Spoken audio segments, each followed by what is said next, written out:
Bienvenue à toutes et à tous, une vidéo un petit peu particulière cette fois-ci puisque nous commençons une série de 10 vidéos sur les 10 commandements d'un prestidigitateur.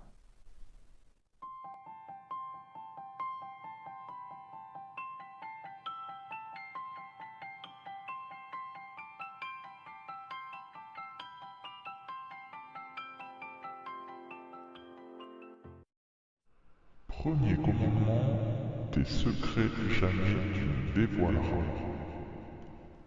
Alors effectivement, ce commandement est un petit peu à la base de la prestidigitation, c'est-à-dire qu'il ne faut jamais dévoiler les secrets d'un tour de magie. Sa justification n'est pas le fait de vouloir garder à tout prix secret un ensemble de savoirs, mais plutôt d'éviter de gâcher la magie. C'est-à-dire que bien souvent, quand on va expliquer à un spectateur, à un amateur de magie, mais qui ne pratique pas lui-même la prestidigitation, quand on va lui expliquer le truc qu'il y a derrière un tour, la majorité du temps, il va être déçu. Puisqu'en fait, notre cerveau fait qu'on va imaginer en voyant un tour plein de solutions très saugrenues, très compliquées, etc., puisque ça nous semble improbable, impossible, alors que bien souvent, en fait, le truc qu'on va utiliser est le plus simple possible. Pourquoi s'embêter quand on peut faire simple, avec une technique facile à faire et donc plus fiable, avec moins de risque de rater, etc. Donc c'est vrai que bien souvent, quand on va expliquer un truc à quelqu'un, il va plutôt être déçu après avoir vu le tour, puisqu'il s'attendait à quelque chose de beaucoup plus complexe. Et d'ailleurs, la Fédération française des artistes prestidigitateurs, la FFAP, dont vous trouverez le lien dans la description de la vidéo, fait prêter serment à tous ses adhérents. Donc ils doivent citer et prêter donc le serment suivant. Je m'engage sur l'honneur à ne divulguer aucun des secrets qui sont le patrimoine des illusionnistes, ni de les décrire dans des publications ou par des moyens audiovisuels destinés à des profanes. Je m'engage aussi sur l'honneur à être loyal envers mes confrères, à pratiquer dignement et honnêtement l'art de la prestidigitation dans le respect de la législation, à respecter la propriété artistique ainsi que les statuts, le règlement intérieur et la charte des adhérents à la FFAP.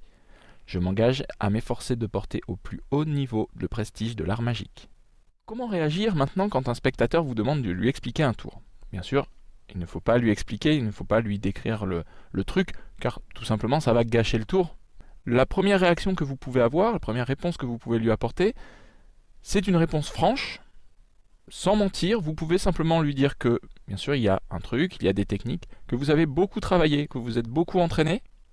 Bien sûr, donc là, vous l'avez vu sur les vidéos précédentes, le truc, en fait, ne fait pas tout dans un tour de magie. Ça, vous pouvez l'expliquer, et vous pouvez dire qu'il y a la mise en scène, l'ambiance que vous avez amenée, l'histoire que vous avez racontée, qui a joué sur la réussite du tour.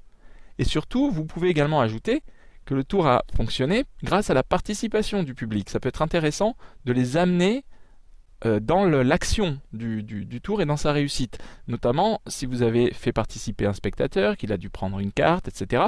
Si le tour a marché, c'est parce qu'il a joué le jeu. Il aurait pu essayer de vous biaiser, quoi, de vous faire louper le numéro.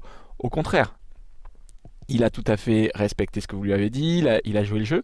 Donc vous pouvez le dire ça, que le tour a fonctionné aussi grâce à la participation du public et grâce au fait que cette personne-là a bien voulu jouer le jeu et que grâce à elle, la magie a opéré. Vous pouvez tout à fait répondre ça, c'est une première réponse qui est tout à fait acceptable. Une deuxième réponse possible, vous pouvez répondre par l'humour. Je pense par exemple à Sylvain Mirouf qui, lorsqu'on pose cette question, aime bien répondre par une seconde question en disant « Est-ce que vous savez garder un secret ?» Donc là, les spectateurs disent « Oui, bien sûr », puisqu'ils espèrent qu'il va donner le truc.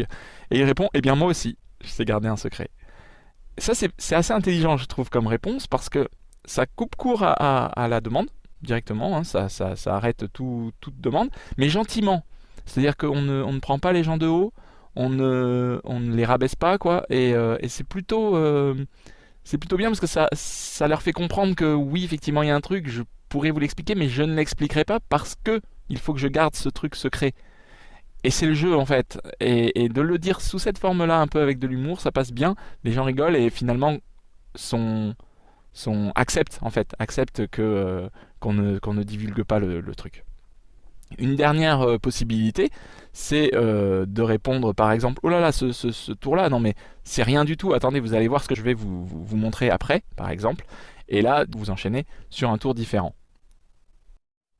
Alors, bien sûr, comme pour toute règle, il peut y avoir des exceptions. La première exception à laquelle on pense tout de suite, c'est évidemment si vous êtes face à un autre magicien. Quelqu'un qui fait déjà de la magie, de la prestidigitation, vous pouvez lui expliquer vos tours, vous pouvez partager vos trucs, vos techniques, etc. Il n'y a bien sûr aucun souci avec ça.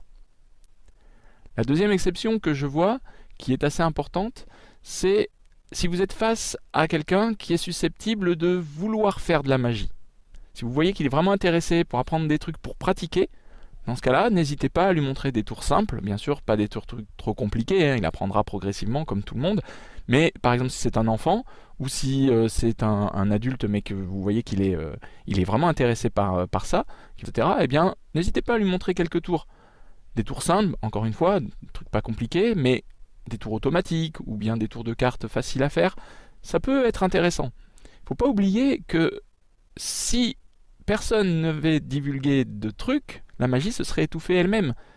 C'est bien parce qu'on a accès, étant jeune, étant enfant, etc., débutant, à des premiers tours, qu'on peut devenir magicien et qu'il y a des magiciens.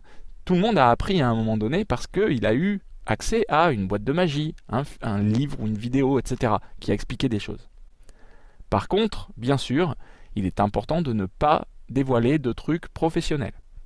C'est-à-dire que s'il y a des magiciens aujourd'hui qui vivent de certaines techniques, de certains trucs, surtout ne dévoilez pas, si vous connaissez le truc, ne le dévoilez jamais à personne.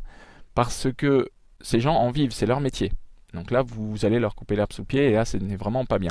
C'est ce qu'on retrouve un petit peu dans le serment de la FFAP, quand on dit être loyal envers mes confrères, c'est vraiment ça. C'est de ne pas dévoiler de choses qui seraient qui pourraient mettre à défaut en fait des collègues, des prestidigitateurs professionnels. J'espère que cette forme de vidéo vous a intéressé, vous a plu. Dans ce cas-là, comme d'habitude, n'hésitez pas à mettre un pouce en l'air, à mettre des commentaires si ça vous a, enfin si vous avez des questions ou si vous avez des remarques à faire. Encore une fois, vous avez dans la description de la vidéo le lien vers mon blog qui traite de tous ces sujets et vers également le site de la FFAP si vous voulez en savoir plus sur cette fédération. En attendant la prochaine vidéo, eh bien, je vous dis à très bientôt.